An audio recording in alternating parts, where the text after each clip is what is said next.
Hello, welcome back to the College of Functional Wellness Open Day, and I am super excited to be here with the ever wonderful Emily Perry, who is going to introduce herself in a moment. But thank you for being here with me, Emily. I'm super excited to talk to you. Hi, Claire. Wow, what an introduction. It's always good.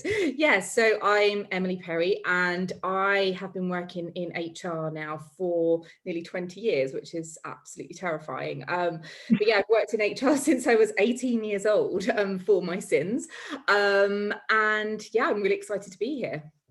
So initially it kind of looks like a little bit of a incongruence, doesn't it? You and I talking on an open day about HR, but this is a topic that you and I have been exploring for a good few months now, and I know you personally have been exploring it for an awful lot longer. But really, there's a big issue in the HR world, in the corporate culture, workplace wellness world that we're going to talk about in a moment. But really where the synergy happens is because we both have a utopian vision, don't we? That workplace wellness becomes more than just a PowerPoint about not having meetings after 6 p.m. and making sure that you have the right office chair if you're working from home. We both have a vision that workplace wellness can be a place where the culture of the workplace is changing to really incorporate physical well-being and mental health. Absolutely. And I think, yeah, this kind of all really started for me because as I say, I've worked in HR for a really long time, but when we trained in HR and when we did our CIPD qualifications and all that kind of stuff, well-being and, mental health, it wasn't even part of what we learn. And, that was, I did my qualification 15 years ago. So it's a long time ago now, but things have moved on, but I don't really think the education that is provided to HR professionals or people working sort of within a smaller business that might have to deal with the people issues, there's not really much practical training there beyond kind of doing a bit of self-learning yourself. And I think the issue then comes is that it is then expected that HR or, the PA to the director who looks after the HR stuff, you are then responsible for mental health. You're responsible for well-being within a company. And there's a lot of pressure nowadays, especially from a PR point of view, from a marketing point of view, to constantly be putting out there what you are doing for your business around mental health. And I guess where I've really become interested in this is I hate any sort of tick box exercise that is just done for a PR opportunity. Equally, from my own experiences in HR, sometimes we're dealing with and we're talking to people with some quite serious stuff going on. And for a really long time, I felt totally incapable of being able to support people, yet it was kind of expected of me that I would. So yeah, this is kind of where I come at it from. And it's only really since, I had some quite bad issues with anxiety that led me down the path of really working on my stuff to make me realize that actually it's so important for us to be able to do that and to do the work to really be able to support people in our businesses and make sure that our approach to well-being is actually useful and not just putting out a fruit bomb. I love that. I love you often use that analogy, and then I go, God, is it really that bad? Like, this is what we're doing. Just wow. So, okay, can you just give us an overview of what it is actually like out there right now? It kind of feels a bit like the Wild West, to be completely honest with you. Yeah, I mean, the last couple of weeks for me particularly have been really, really intense. And I think it's because, the point we are at now, sort of in the world, is we are supposedly coming out of the global pandemic that we've been in for the last 18 months. And I think people went through kind of the start of the pandemic, I think probably a bit high on adrenaline, like they were just kind of pushing through it, we're all in this together. Then one went off on furlough, and kind of once they got over the initial shock, they enjoyed having a few months off of work. But now we're in this weird phase where people have come back to work, or we might be introducing people back into the workplace. The workplace is quite different from the one that they left 18 months ago, but also businesses are not recovered yet. And, a lot of businesses are in quite precarious situations at the moment and are trying to get themselves out of the shitstorm, quite frankly, that they faced over the last year. So we've got people that are coming back into the workplace. They're quite anxious about coming back into work.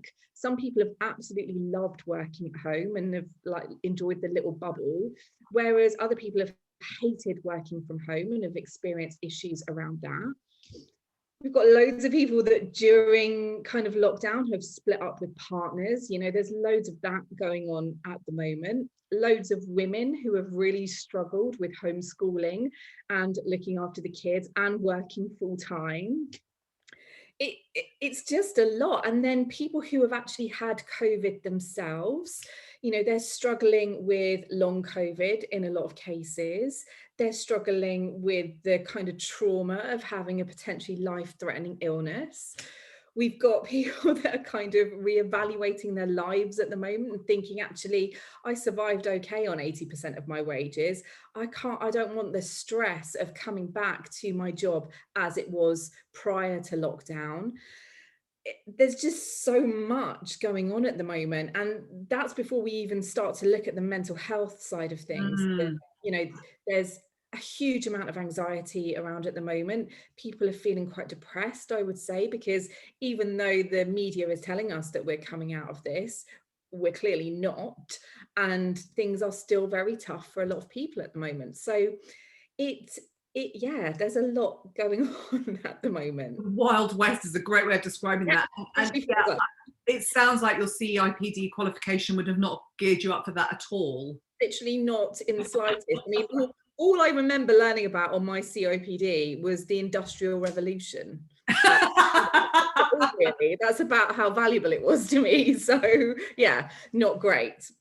Wow, that is, it's really interesting. And I know every single time I speak to you, I just go, oh my gosh, it is. And so you and I have discussed this concept of that HR has the potential of being part of the frontline kind of coaches to really be able to help people navigate this. But the general qualifications required for HR don't gear you up for that. And also the culture in business is still not representing that, because I know I was talking to someone earlier and she was saying, the feedback that I'm constantly getting, she's a blogger for menopause and is at the coalface, and the feedback that I am still constantly getting is that the workplace is not geared up specifically, for menopausal women or women with hormone dysfunction. And I actually don't think it's geared up for anyone with any kind of chronic long-term condition. So we have this potential for a lot of really good comprehensive training in the workplace. But the thing that you and I have talked about before is that it can't always be the business that right now it's not probably going to be the businesses that make that happen. The onus will probably be on the individual. And so this is where your journey comes in, because I know you've been on that journey. So could you describe how doing some of the training that you've done has helped you? Excuse my dogs in the background. It's fine. Mine's not here today, but yeah. God, yeah. I look back to where I kind of was even 5 years ago working in HR before I'd really ever done any sort of work on myself, so to speak. And one of the things that I notice now, and I look back and I absolutely cringe about, is the fact that I used to try and rescue people in every possible situation. So again, quite typically in HR, you'll be the person that people want to come and have a chat to. And, back in the day, they used to call us the Tampax and Tissues Brigade. Delightful. But the reality is that in a business, you are often the people that your team come and talk to, and because they don't feel like they've got anyone else. So whilst the thought is that, you know, you don't bring your personal stuff to work. People do, you know, you cannot Not.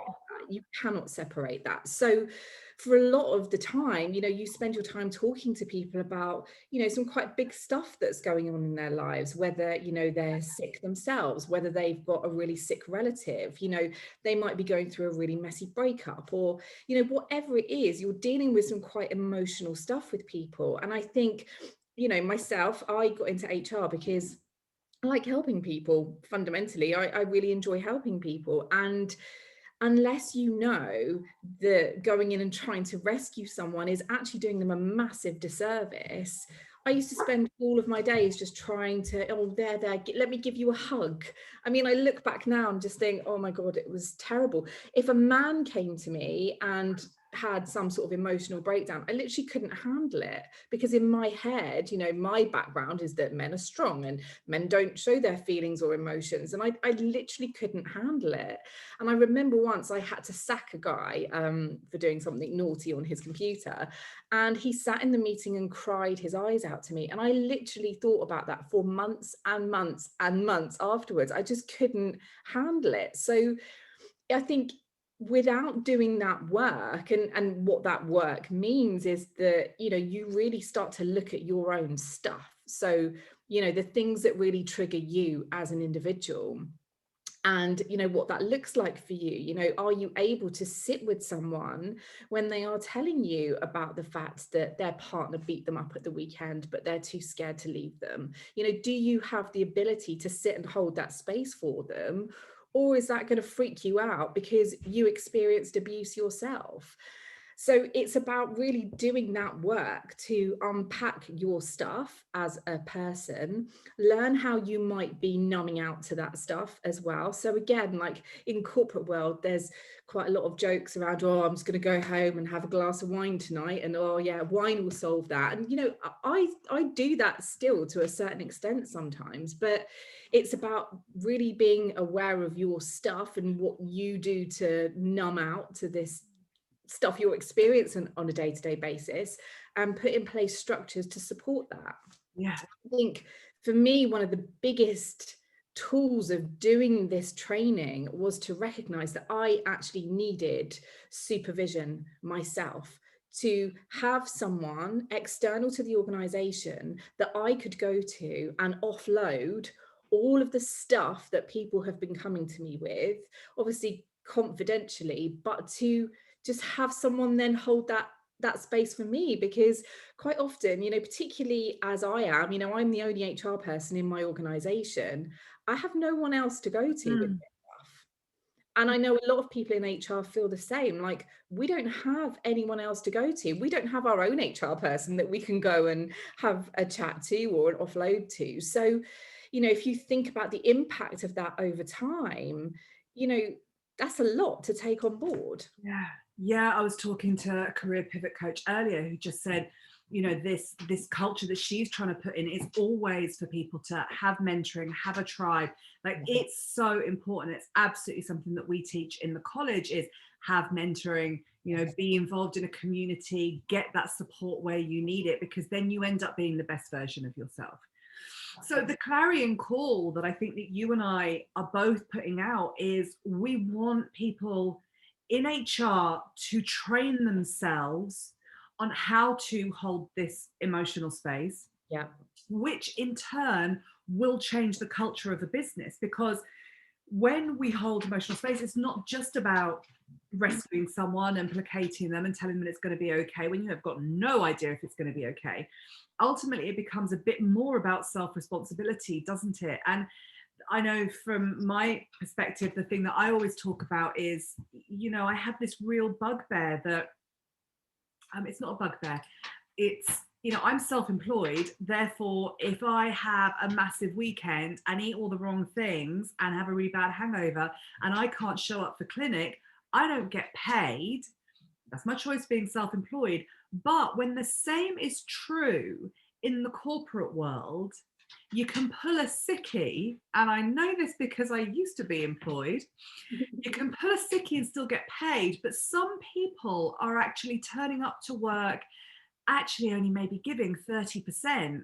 But there is this culture of I show up, I look like I'm doing what I'm doing, and maybe they won't get great performance reviews, but ultimately they're still employed. And actually, if for a business that is going to continually invest in employing someone, we have to be, you know, the best versions of ourselves. And that doesn't mean that we can't ever be unwell or have a tough time. And especially, you know, I'm incredibly empathetic to women going through menopause in the workplace, because hello, that is me.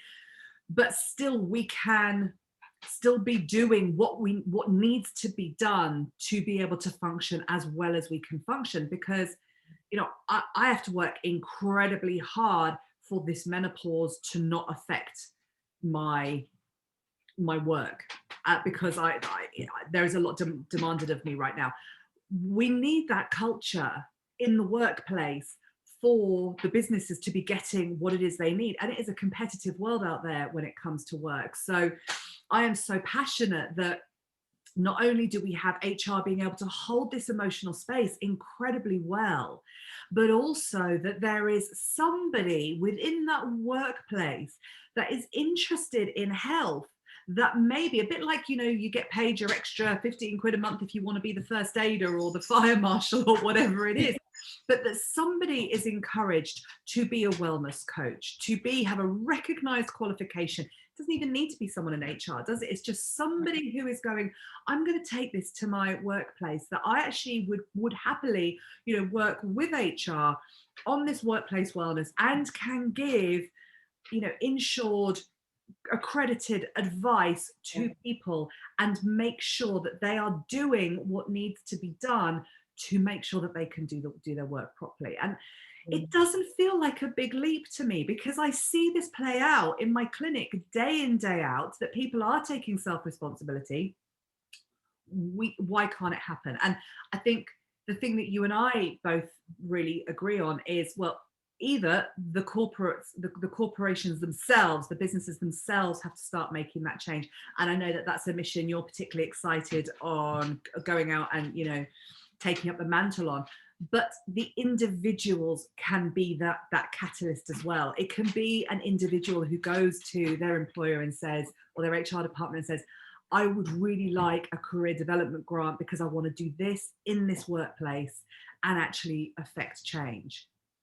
Absolutely. And I think that, yeah, I mean, there's quite a lot of stuff that you said there that I want to pick up on. I think this idea of personal responsibility is so huge, because I think a lot of businesses now are really frightened to tackle people over things like mental health, for example. They're very frightened to ask people questions around, okay, so you're saying that you've got mental health problems, which means you can't come to work. Let's talk about that. Let's actually have a conversation around what that actually means, because people are terrified. They think, oh, well, we can't go there. We can't ask people about that. And actually, I helped one of my friends out recently. She has a really small business with an individual that, you know, was off work for a very long time with mental health concerns. And actually, I sat down with her, and my questions to her were, okay, we're really understanding of this stuff that you are going through, but actually, what are you doing to try and help yourself here? Because actually, you're not doing yourself any favors sitting at home and not proactively trying to manage your situation. And I think that then leads on to my thoughts around mental health first aiders. There's a big buzz in the kind of corporate world about having mental health first aiders in businesses. And it's not that I don't agree with them per se. My issue around it is that it's a very sticking plaster approach. It is, okay, someone is in a situation, let's try and chat to you about it, when actually we should be trying to be proactive here and going, all right, as a business, what are we doing that is actually supporting people's health? Or our practices, our culture, the way we do things, is that actually making things a lot worse for people? And I think that it's just about creating, like you say, these wellness coaches that understand that well-being isn't just about mental health. It's about all the various other different things as well that people experience that make them unwell and not able to perform to the best of their abilities. And interesting, I was chatting to one of my colleagues the other day, and we'd been interviewing for a position, and it was quite a lot of young people, and makes me sound really old, but like people in their 20s. And after the interview, she said, I don't understand the mentality. She's like, do people not understand that this is a business and we're here to make money at the end of the day? It is not just a charity, in effect. We had these people and they were like, well, what are you going to give me? What are you going to do for my mental health? And it's almost like it's now being used as a quite a negative tool. And I don't want to say that and people think that I don't care about mental health issues. Of course I do. However, I just worry now that, again, it's being used as a bit of an excuse maybe, but actually the only way you are going to hold people to account over that is by having these conversations with Yes. people and actually saying, okay, you have something going on, let's talk about it and let's work with you to help you get better, rather than just go, oh, okay, go sign yourself off for 2 months. And then when you can see that people are actually taking some self-responsibility, I know it's a conversation I really enjoy having, which is, right, I'm not in a great place right now, Yeah. but here's what I'm doing. Yeah. Deal with that. I'm seeing, this therapist, I'm doing this, I'm absolutely working extra on my diet, on being careful with exercise, on all of the things, dum, dum, dum, dum, dum, dum, dum. And this is the bit of support I need. So that would be a case of, okay, so what I actually need is a little bit of flexible working hours. Yes. I'm doing all of this. Could I have this from you? Absolutely. Then it becomes, it's not about being perfect and everyone being well and healthy. It's about going, this is how I want to work with this, and this is what I'm doing. I find it really exciting, and the opportunity to train more people in HR. I absolutely, I've loved watching your process and seeing how you went from, it was originally your process, and now seeing this vision that you've got for, oh my gosh, it has transformed my work. It's Yeah. transformed my work. And I know that there's that famous quote, work harder on yourself than you do on your business. And it's certainly something that I think a lot of people in the self-employed world have, because, we keep on wanting to be better in our full potential, and our business will flourish the more that we do. But if we can bring that into the workplace, I think it will be really exciting. It's so exciting. And I think, again, if seeing this happen from a personal perspective as well, and with the people that I work with, watching how people then change by giving them these tools is really exciting, and it makes your job in HR so much more rewarding as well. And I think that, HR, it's a tough gig at times. You are often the dumping ground for so much stuff that it can become quite a heavy role. Like, it can get you down. I know a lot of HR colleagues really suffer with depression and suffer with not feeling good about stuff, because we're dealing with heavy stuff a lot of the time. And also it's incredibly varied, the stuff we deal with. One minute we might be dealing with redundancies, the next minute we're dealing with recruitment, the next minute we're dealing with someone that's having a breakdown in front of our eyes. And so we have to adapt like a million times in a day to all these different kind of situations that are going on, and it's a lot at times. And I think that, without these tools, a lot of HR people burn out and they go, I'm out, I'm not doing this anymore, I don't want this. And I think that's a real shame, because you can be of such value in a business, but you've got to look after yourself, and you need to have the tools to be able to process the stuff that you're dealing with, but also empower other people as well. And not try and fix them or take that away from them, but to actually say to them, look, let's work through this together. Or if I don't have the skills to do this, I can refer you on to somebody else who can, and let's do that. It's honestly, it's so much more rewarding in terms of the job when you're able to do that, rather than go into a meeting and just feel totally ill-equipped to be able to deal with what you've got in front of you. Yeah, actually, another friend of mine who is also in HR, she did the mental health first aider training, and she said, well, I came off of that realizing that, thinking that I had all the mental health issues under the sun, and actually it's designed to make you think that everyone's got a mental health issue, and maybe we all do. But she said, but then it wasn't equipping me to deal with the fact that members of staff are coming in with rope burns around their neck where they tried to kill themselves. It's like, that is not, teaching me how to hold space, knowing when to refer on, being okay to handle, having the resilience to handle any situation that kind of comes into your office. And that is ultimately what it is that you and I are trying to achieve together, isn't it? So with the college, we have talked a lot today and a lot on Tuesday about our kinesiology training, which is wonderful for people who want to be practitioners. Not everyone wants to be a practitioner. And in this particular case, the courses that we work with, which are so perfect for the workplace. My dog wants to be. You were supposed to be outside. I know. Close the door. That didn't work, did it? Oh, gosh. Oh, I love him. So the two courses that we offer that are so relevant here is our emotional coach training, it's like a full qualification, a practitioner qualification in emotional coaching. It's called Holding Space, and it is an insured course. It's got a governing body, the Federation of Holistic Therapists.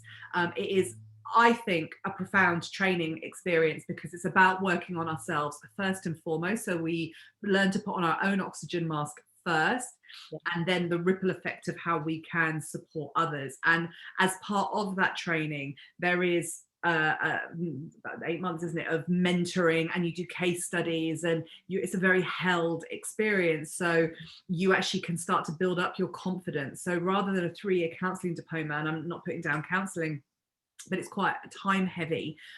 This is a much shorter training course, but has so many tools in it that you are so equipped to go out there and deal with whatever comes up. And then there's some quite clear distinctions on how to refer on. So when you were at your limit. Yeah. And that is really important. And then also having the supervision, those mentors that say, okay, it's time to pull the ripcord on this and get that person to somebody else, which is so important. So important. And then the other thing that we provide is our functional wellness coaching course. And this is for people who are generally interested in, you would be interested in health for this, to want to do this training. And this is 240-hour course. It's all online, and it's in nutrition. There is foundation coaching skills in it. But basically this gives you all the tools to be able to support people with whatever they're coming into work as their illnesses, hormone imbalances, immune, because every other person's got an autoimmune disease, menopause issues, so supporting those menopausal women in the workplace, digestion. IBS is one of the main reasons that people are off work. So all of these issues are dealt with. Blood sugars, so obesity and diabetes, again, a huge reason for workplace what's it called when you're not in work? That brain absence, absenteeism. So it gives you the opportunity to actually be able to coach people and have a nutrition qualification to be able to go, right, I get that you're off sick again. I get that's frustrating for you, and I get that it's frustrating for us. So let's have an honest conversation about your diet. And I am now qualified to be able to make those recommendations. And of course, everything that we teach is in line with the National Occupational Standards. And I am doing a video with the lovely Laura later where we're going to be going through what it looks like to do those trainings. But really, we are both saying, aren't we, that the workplace needs people to go, okay, I'm going to train in this. If you're in HR, even better, because it kind of fits, but you could actually just be part of the business going, I'm going to do the training in this and actually try and change the culture in my workplace. If you don't like your workplace culture, change it. It's that whole thing about being the change, isn't it? Be the change that you want to see. And I think that,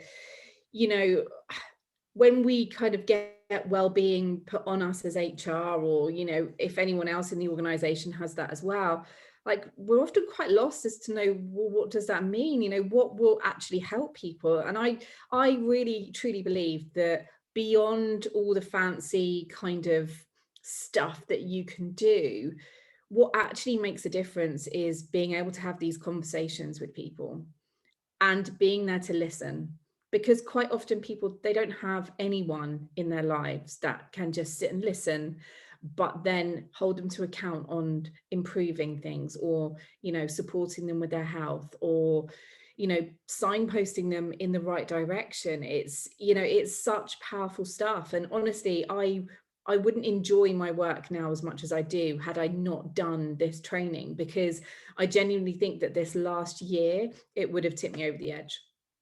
I would not have been able to deal with the stuff that I've had to deal with in the last 12 months had I not done this training.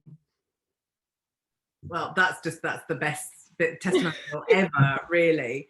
So, Emily, if people wanted to get in touch with you to ask, you know, what to do, where can they find you?